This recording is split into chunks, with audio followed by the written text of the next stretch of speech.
Hola, muy buenos días, bienvenidas y bienvenidos a un programa de Coffee Brain. Soy la doctora Kitsia Ruiz Navarro, médica psiquiatra, en compañía del equipo de Brain and Mind. Está con nosotros la maestra Claudia Guillemont. Ella es especialista en terapia familiar y temas de violencia. Buenos días, Claudia, bienvenida. Buenos días a todas y a todos. También está con nosotros la maestra Corina Schroeder. Ella es maestra en psicoanálisis y especialista en temas de crianza. Buenos días, Corina, bienvenida. Buenos días, buenos días.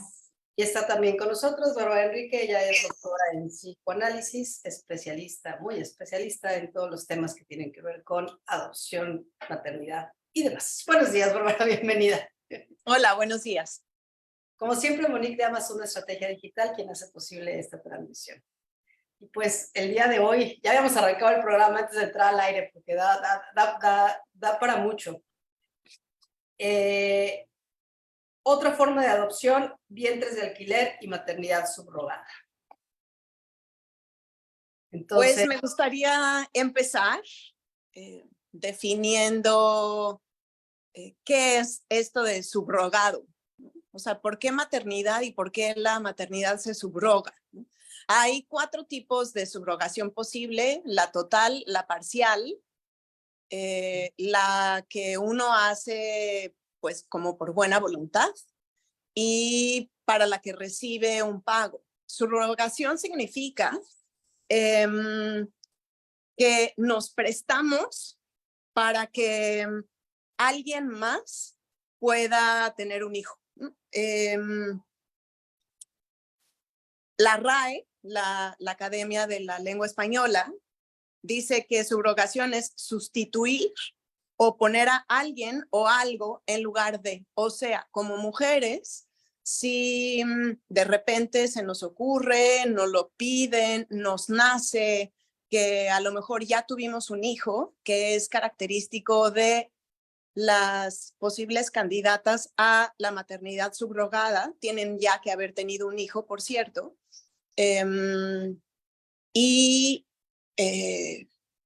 pues de repente resulta que estamos en buenas condiciones de salud. Hay algunas prácticas relacionadas a la subrogación, precisamente no está legislada como tal.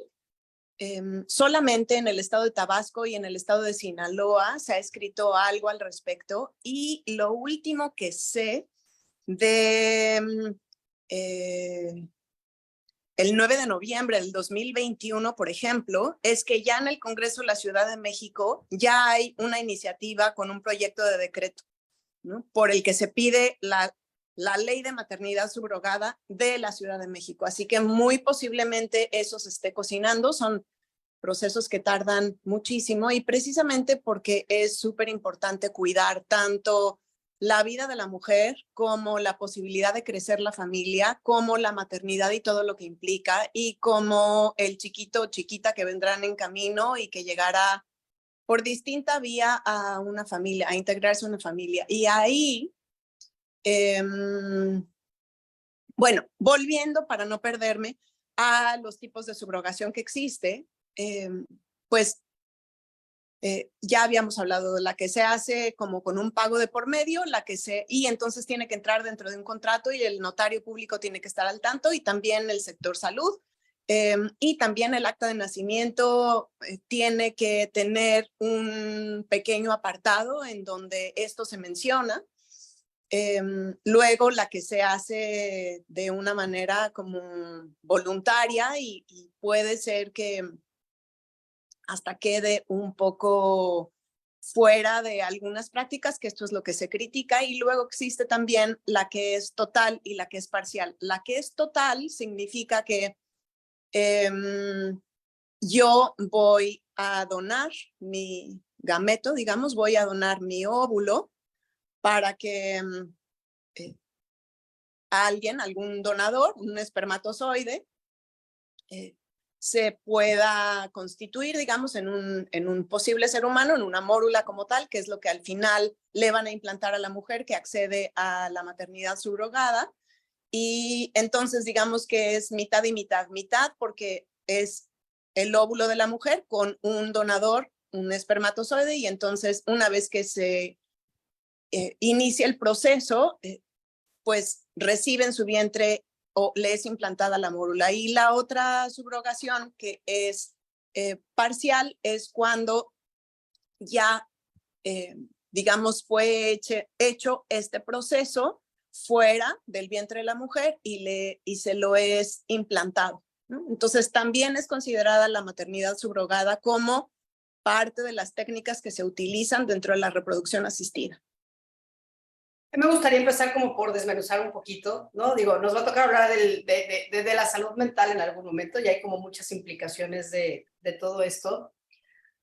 En México, quien ha ayudado como a la promoción y retomando como la parte legal es una asociación sin fines de lucro que se llama Early Institute, que son los que hacen como, bueno, velan por los derechos de las primeras infancias, ¿no? Y justamente a la falta de legislación, ellos han hecho o ayudado justo con diputados como a hacer estas propuestas. Y tienen un documento que está muy interesante, ¿no? Que se llama Explotación de la Mujer para Fines Reproductivos. Y es donde nos explican todo lo de la maternidad subrogada, ¿no? Y entonces aquí empezamos a jugar un poquito con los términos y como con lo oculto que puede ir detrás de todo esto, ¿no? Y me gustaría entonces partir, porque en los países donde está legislado justamente se trata como de algo altruista, y la realidad y la práctica en el día a día es que termina no siendo algo altruista. Y esto nos lleva como a un mercado de explotación. Y para no irme más lejos, en ese mercado de explotación, pues es la cosificación, no solamente de la mujer, ¿no? Sino también del niño. A lo que yo me pregunto es, ¿cómo se siente saber que fuiste un niño comprado? ¿No? O sea, ¿cómo empiezas a integrarte? O sea, uno, de no generar vínculos; dos, de que fuiste comprado, de que pagaron por un óvulo, por un esperma, por un vientre, que durante la gestación no generaste un vínculo, el estrés de la mamá gestante de si pierde al bebé a la mitad, no sé, o sea, como empezar a armarlo por allá un poquito. Adelante, Clara. Precisamente hablando de temas técnicos, ¿no? Leyendo a favor, en contra, cuestiones radicales, cuestiones que buscan más mediar en una realidad que está sucediendo, ¿no? En una realidad que está sucediendo. Por ejemplo, hay quienes dicen, por ejemplo, la gestación por sustitución ha de considerarse un recurso excepcional y solo justificado cuando haya una indicación médica o una situación de esterilidad estructural, por ejemplo, una pareja homosexual masculina o un hombre sin pareja, ¿no? Y lo ven como una técnica de reproducción asistida excepcional. Hay quienes dicen que el simple hecho de considerarlo como una técnica de reproducción asistida más, por más que le pongan la palabra excepcional, sigan cometiendo un error porque consideran así el embarazo y el parto como una técnica que permite obtener un bebé, ¿no? Y refuerzan esa consideración técnica como un tratamiento médico con ciertas indicaciones o contraindicaciones. Por ejemplo, la incapacidad masculina para gestar y parir, ¿no? Entonces ahí un poquito como el tema de los términos todavía depende de lo que yo estuve leyendo algunos artículos españoles, y realmente es excepcional, se está volviendo una práctica más cotidiana en el sentido de no como la excepción. Sin duda los marcos jurídicos están pues desarmonizados, en algunos lugares inexistentes, y si es una ausencia realmente, es realmente la indicación principal, es la ausencia congénita o adquirida de un útero que funcione, o una indicación ante una incapacidad, por ejemplo, en parejas de hombres, ¿no? Entonces creo que ahí hay como mucho de dónde para ver si esto se tiene que ver como una patología.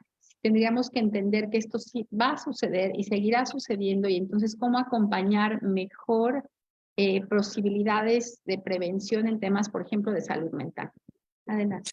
Me gustaría hacer la diferencia entre subrogación y sustitución, porque la maternidad subrogada sí tiene que ver con sustituir o poner a alguien o algo en lugar de, mientras y es generalmente total o parcial, dependiendo si la mujer puso además del vientre los óvulos.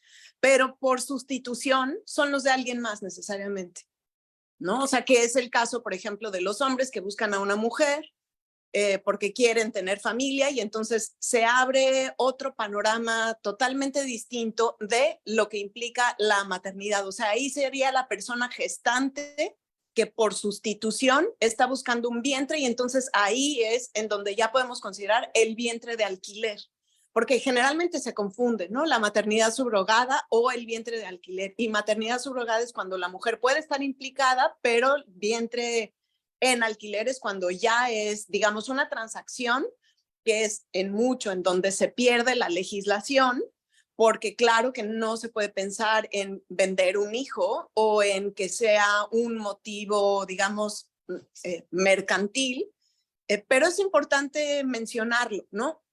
No se compra a los niños, en el ideal, no se compra a los niños, lo que se hace es, generalmente se hace un gasto de 70,000 a 300,000 pesos en la generalidad, pero es solamente para asegurarse que la mujer recibe no solamente los tratamientos que necesita durante la gestación, el parto y el puerperio después, o el posparto y los 40 días posteriores, sino que también ese dinero, en el ideal de los casos, se utiliza para que la mujer tenga un seguro de gastos médicos mayores y que se considere después si es que es necesario hacer algún tipo de intervención, ¿no? Eso es hasta donde va, digamos, considerándose que el dinero se ocupe. Yo voy a aclarar como un poquito esto, y voy a retomar lo que decía Claudia, ahorita lo que dijo Bárbara. Lo que pasa es que no es una técnica en sí. O sea, no es una técnica de reproducción asistida. O sea, vamos a partir de técnica, o sea, no es una técnica como tal, es un acto de una función fisiológica de la cual las mujeres tenemos como por ser mujeres, que es de gestar un bebé. Entonces, desde ahí creo que ya se parte como en uno de los primeros debates y controversias, ¿no? Porque no es propiamente una técnica. Yo más bien me pregunto, con todas las implicaciones, ¿no? Tanto éticas, legales, morales, que trae todo esto, ¿se vale poner el deseo sobre el derecho, ¿no? Y hace rato platicamos antes de entrar al programa, ¿no? Con Bárbara, o sea, sí, o sea, se debe tener el derecho a la filiación y ese sí es un derecho humano, ¿no? El derecho de pertenecer de saber de dónde vienes. Sin embargo, en el artículo 4 de la Constitución no está ni no se establece que el derecho a la reproducción sea un derecho irrestrictivo, o sea, no es un derecho restrictivo a tener hijos, ni la obligación del Estado para proporcionarlos. Entonces, partiendo de ahí, las leyes que se puedan ir generando nos van dejando como muchos huecos por todos lados. Y en cuanto a legislación, complementando lo que estás diciendo, es que el debate es si es técnica o si no es técnica justo, ¿no? Y los que los consideran que sí es una técnica, es porque en la legislación, por ejemplo, del 2016, en Tabasco, se dice, se entiende la práctica médica consistente en la transferencia de óvulos humanos fecundados en una mujer, producto de un espermatozoide y un óvulo de terceras personas. O sea, por eso es considerado una técnica, ¿no? O sea, no por todas las implicaciones que le rodean, sino por el mero acto de tomar un óvulo y un espermatozoide, favorecer que se forme una mórula que posteriormente puede implantarse en las mejores condiciones en una mujer de entre 25 y 35 años en perfecto estado de salud, en el mejor de los casos, como dice, no yo, sino que esté casada o que su concubino, digamos, o su esposo lo acepte, que esto quede por escrito, como para proteger el bebé que viene en camino. Y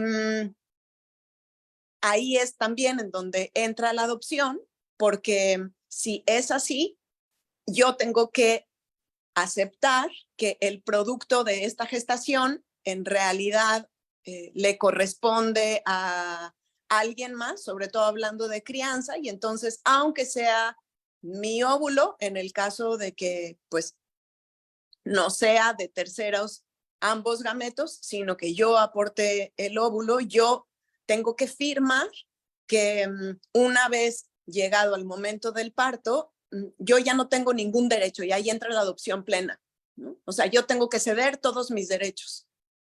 Claro, y justo en estos huecos ahí hay como muchísimos problemas, ¿no? Sí. O sea, de hecho, se ha llevado como ya a la Suprema Corte de Justicia, ya a nivel federal, como algunas controversias justamente que van por esto, ¿no? O sea, hasta dónde son, o sea, es qué pasa cuando, hay dos casos de hace ya como 4 o 5 años de unos gemelos, ¿no? En Tabasco, justamente, que uno de ellos nació con hidrocefalia. Y entonces los papás al final dijeron, no, pues ya no los queremos. Sí, y en Australia igual, ¿no? Al que nació con síndrome de Down lo dejaron.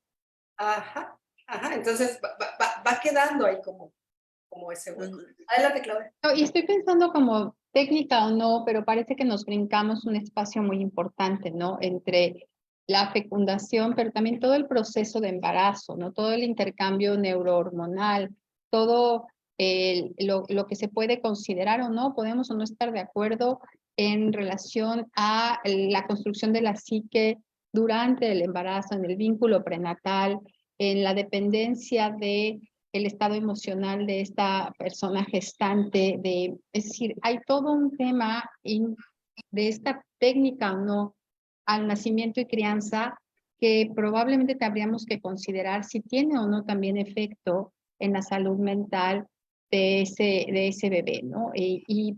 Los artículos son muy contradictorios porque parece que se van mucho al tema emocional, al tema de las creencias, por supuesto entran marcos religiosos, éticos, si afecta o no a este bebé este proceso de decisiones, y no encuentro, o cuando menos no he visto algo que te diga como ya estudios longitudinales, me parece que también podría haber ahí pues una cifra negra, ¿no? Una cosa es que se haga en un marco legal incipiente y otra cosa es lo que sucede en el día a día sin llevar ningún tipo de registro.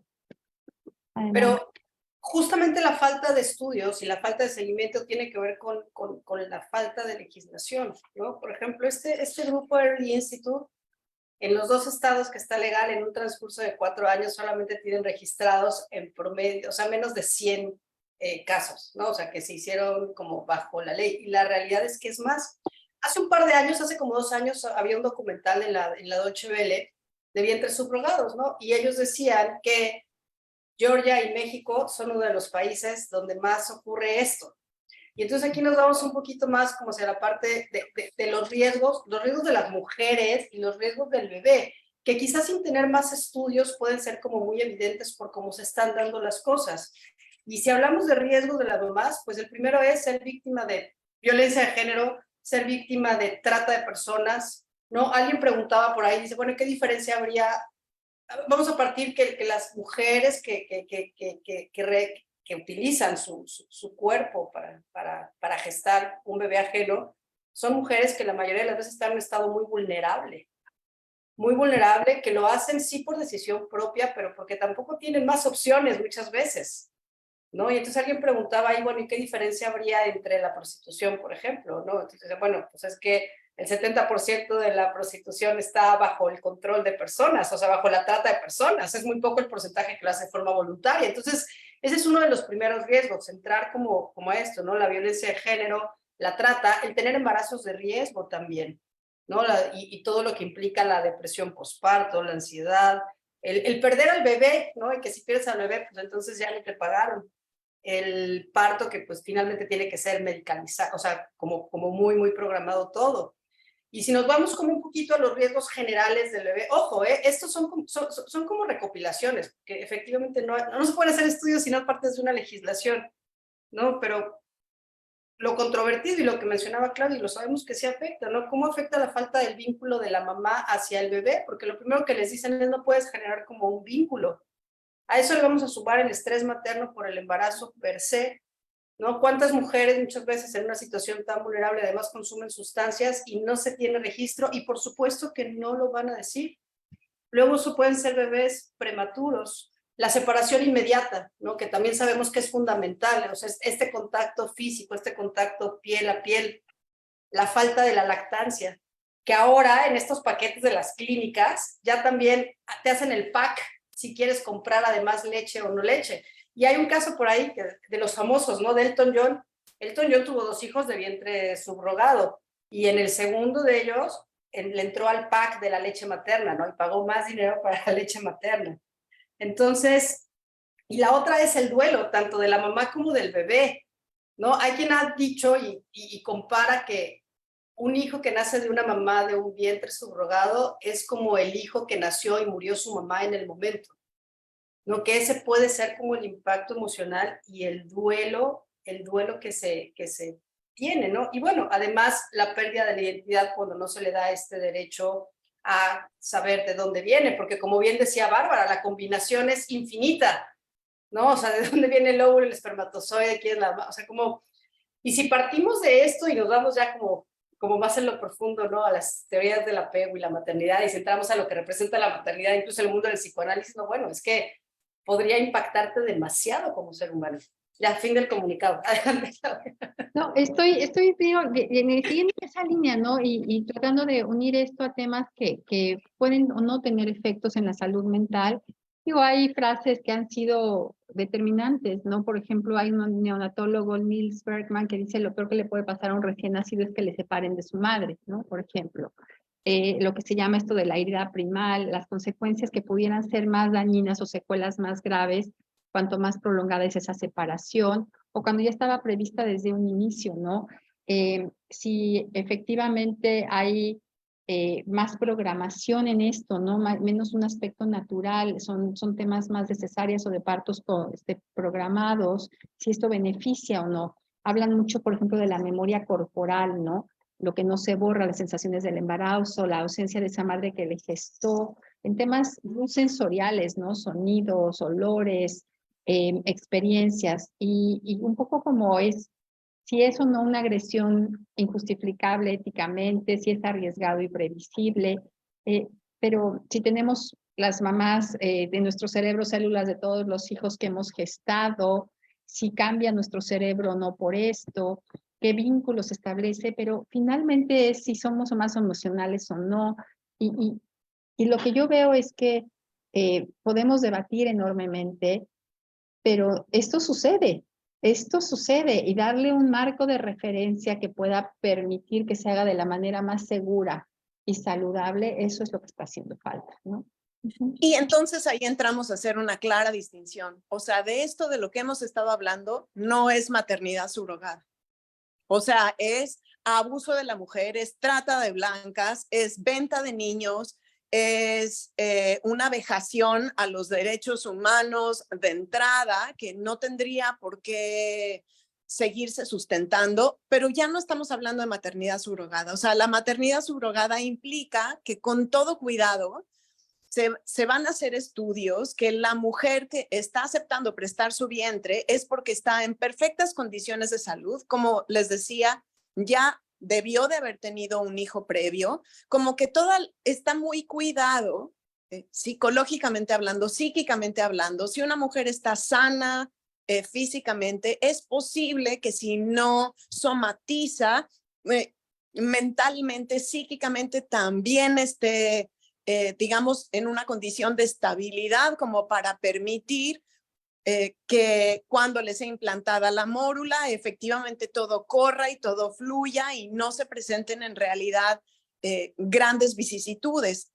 El proceso de seguimiento también médico es muy, muy cercano. Por supuesto que se habla de duelo, por supuesto que se le prepara a la mujer, se sabe cuáles son las motivaciones y si se encontró que dentro de las motivaciones se justifica entonces que ella preste su vientre para que otra familia pueda tener al fruto de esa subrogación, se sigue adelante, ¿no? Y hay seguimiento posterior también y son niños también que son muy deseados. Entonces, aunque la mamá, y generalmente se da entre familia, ¿no? A lo mejor yo ya no puedo, pero mi hermana sí, o mi prima sí, o alguien muy, muy querido para mí, pues me dice que por supuesto que le daría muchísimo gusto que pudiera prestar su vientre. Y entonces ahí también se vuelve a hablar de adopción y a lo mejor ya la adopción es abierta. O sea, se sabe que yo no podía tenerte en mi panza, pero tu tía sí. Y entonces ella te cuidó durante 9 meses, pero yo te recibí con todo gusto, ¿no? y se habla de otros fenómenos. Pero sí, cuando estamos hablando de toda la transgresión, no precisamente estamos hablando de una maternidad subrogada en todo el sentido de la palabra. A lo mejor ya entra el vientre en alquiler y toda la cantidad de adjetivos con los que se conoce este fenómeno, ¿no? O sea, madre de alquiler, sustituta por encargo, portadora, gestante, suplente, qué sé yo. Pero justo no es maternidad subrogada. Adelante, Corina. Gracias, buenos días. Bueno, ahorita que Kitsi estaba haciendo como todo lo que implica y todo lo que quiere decir, todos los procesos que hay de los vínculos y de todo eso, a mí me gustaría agregar lo que pasa después, en donde siento que la base del éxito es la buena planeación, la buena comunicación, las buenas legislaciones como el deseo real, la idealización, ¿no? Aterrizar a una cosa como más pegadita a la realidad, pero sobre todo la planeación de lo que pasa después, porque si todo esto es un proceso doloroso, complicado, largo, caro, en fin, luego ya, ¿no? Llegas a tu casa con un nuevo bebé, a un nuevo reto, a generar nuevos vínculos, a enfrentar otro tema, ¿no? Muchas cosas, muchos temas ahí de adopción y de todo este tema, pero siento que a mí me dan ganas hoy de hablar de algo interesante que es la mentira, ¿no? En donde ahí es donde entra la parte a la que me quiero referir yo con planeación. O sea, yo siento que en medida de lo posible tomar el control de esas cosas que sí se pueden controlar en un mundo en donde poco control se tiene, es importante también como planear lo que va a pasar después con esa historia, ¿no? Esa historia de vida de ese bebé y de esa familia, en donde hay una historia de vida que tiene que ser contada y que en algún momento va a ser contada, y que luego todos estos secretos o no secretos, ¿no? Este manejo de la verdad o de la verdad a medias puede ser después muy doloroso y también muy complicado y generar depresiones bien profundas y dudas, ¿no? Dudas que van repercutidas en el desarrollo de la personalidad de un ser humano. Oigan, se nos fue el tiempo, ¿no? Sabíamos que iba a ser 30 minutos nada más, pero ¿qué les parece si programamos una segunda parte? ¿No? Yo nada más voy a cerrar con algo que me pregunto, ¿no? ¿Se puede separar maternidad de gestación? Técnicamente y por definición sí, humanamente, no sé. Muchas gracias, Bárbara, Claudia, Corina. Gracias, Mónica de Amazon Estrategia Digital, quien hizo posible la transmisión. Gracias por los comentarios que nos hicieron. Nos vemos la próxima semana, misma hora, con los mismos medios. Y para seguir hablando de temas de salud mental. Hasta la próxima. Gracias.